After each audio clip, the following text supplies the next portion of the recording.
C'è anche un notaio tra le persone finite sotto inchiesta per la presunta stangata ai danni del venditore di un'area agricola affetto da una patologia psichiatrica certificata. Così le Fiamme Gialle hanno sequestrato terreni agricoli per oltre 2 ettari per un valore stimato di 470.000 euro. Il sequestro preventivo è stato firmato dal GIP del Tribunale di Vicenza.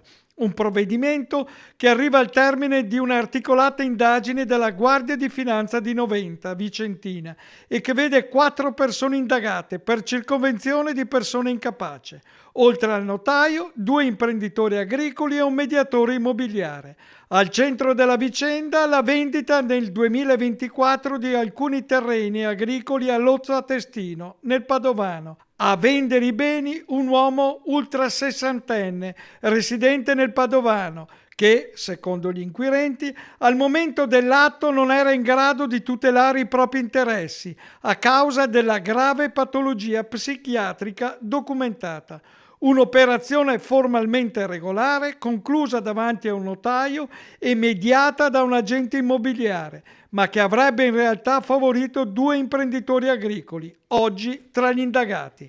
È stato l'amministratore di sostegno, nominato dal Tribunale di Rovigo, della parte offesa, a segnalare il fatto alle Fiamme Gialle.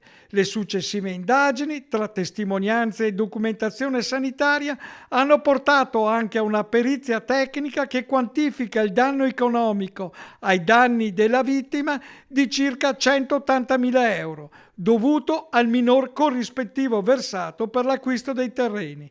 Il sequestro punta a evitare ulteriori dispersioni del patrimonio e si inserisce nell'attività della finanza a tutela delle fasce più deboli, oltre che degli interessi economici dello Stato.